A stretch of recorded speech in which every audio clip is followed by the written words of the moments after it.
Salut tout le monde. Et ben retour à l'étagère, ou plutôt déjà à ces mangas-là qui ont déjà été sortis de l'étagère.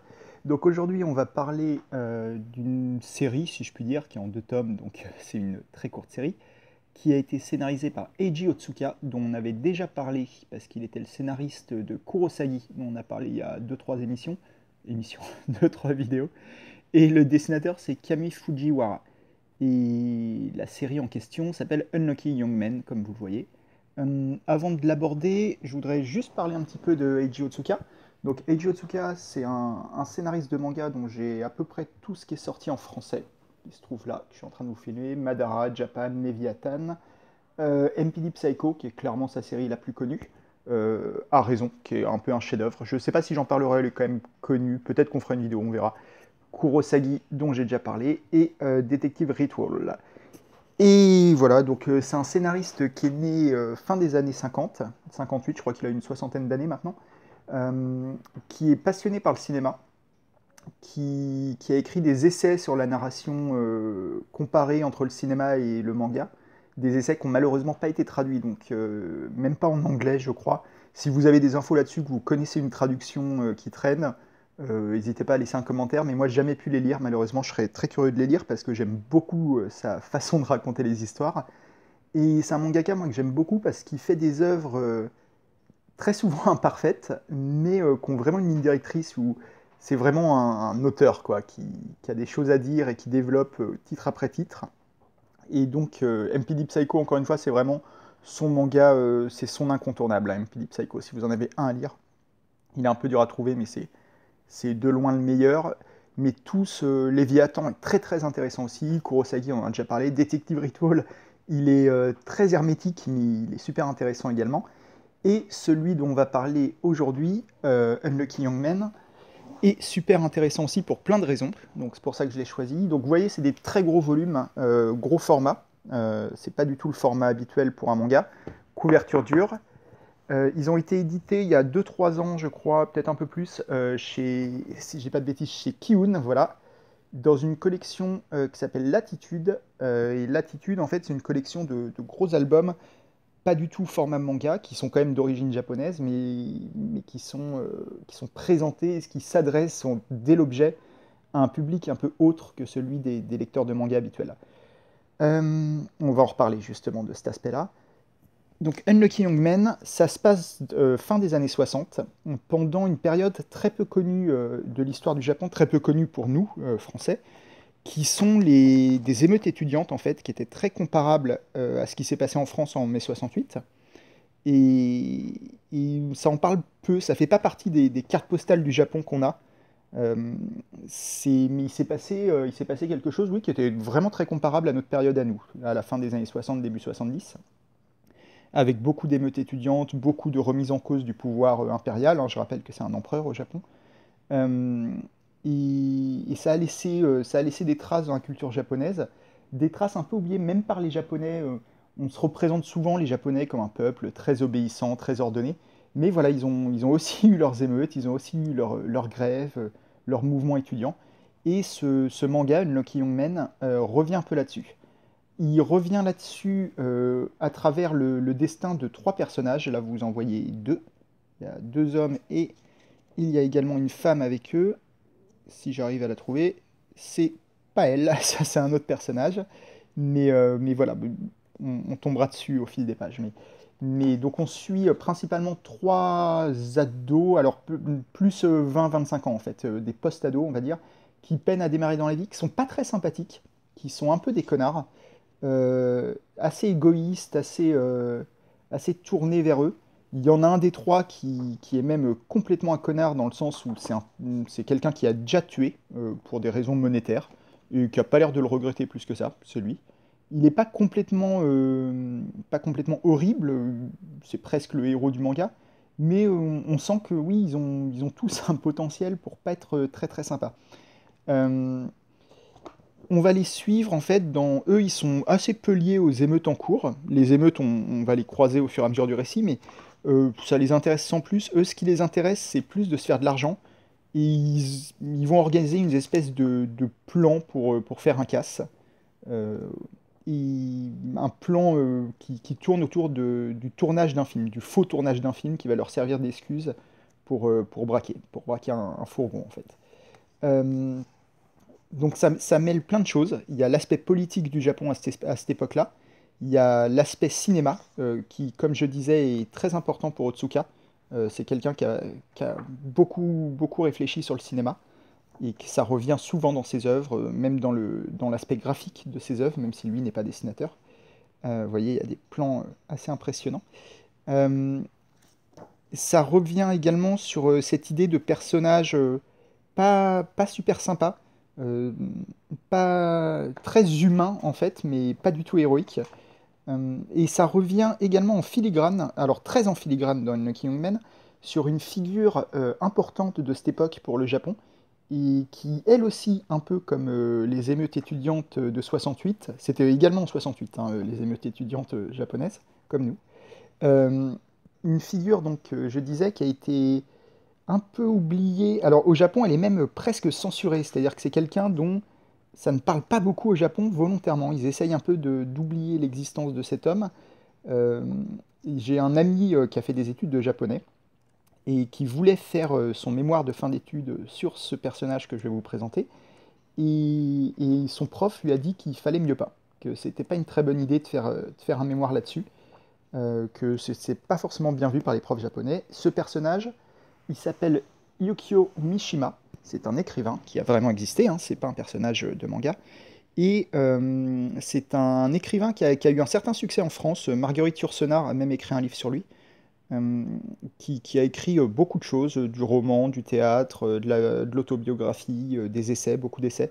Quelqu'un de très politique et qui justement était tellement politique qu'en 70, il a tenté un coup d'État complètement raté et qui s'est soldé par son suicide, par seppuku, en s'ouvrant le ventre et en se faisant décapiter par l'un de ses disciples.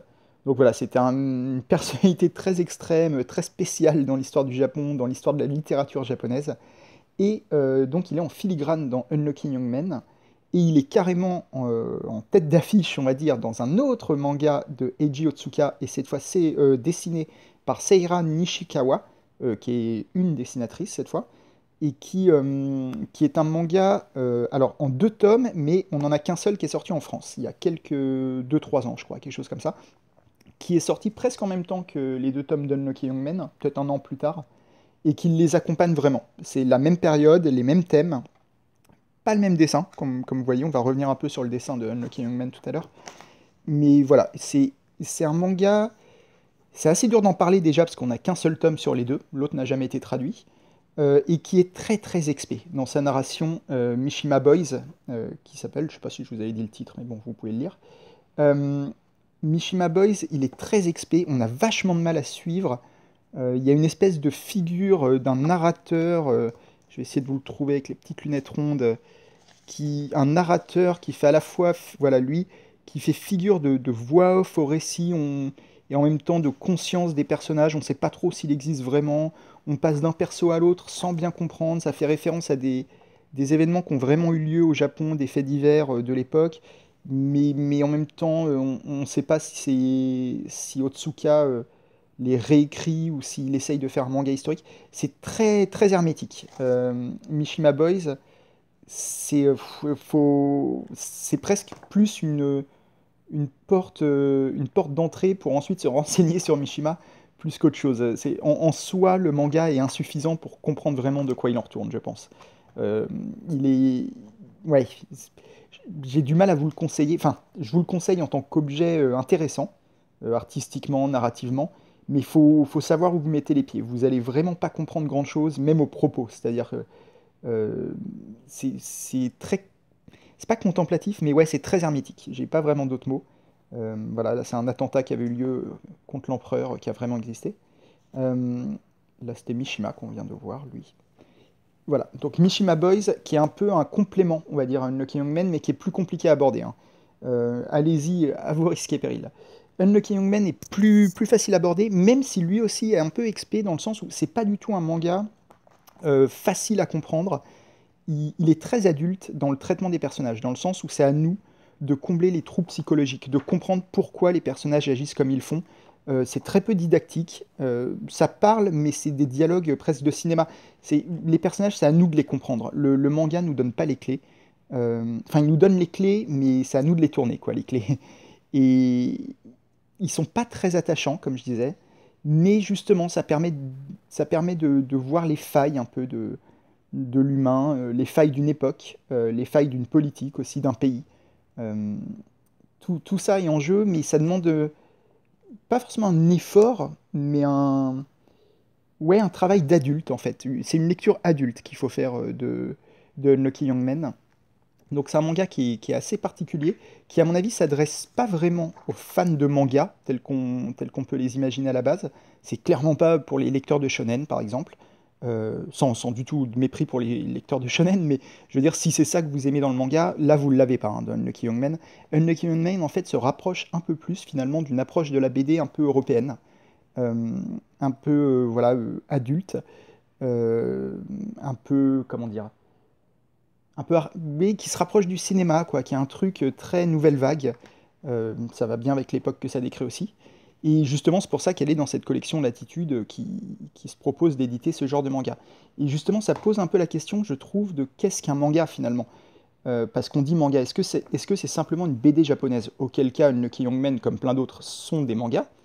Mais je pense que la définition de manga va un peu plus loin, comme quand on dit un comics, c'est pas simplement une BD japonaise, une BD américaine, pardon. Il y a aussi une grammaire particulière, une approche particulière des personnages, de la narration, du rythme. Et Unlucky Young Men répond à très peu de ces critères.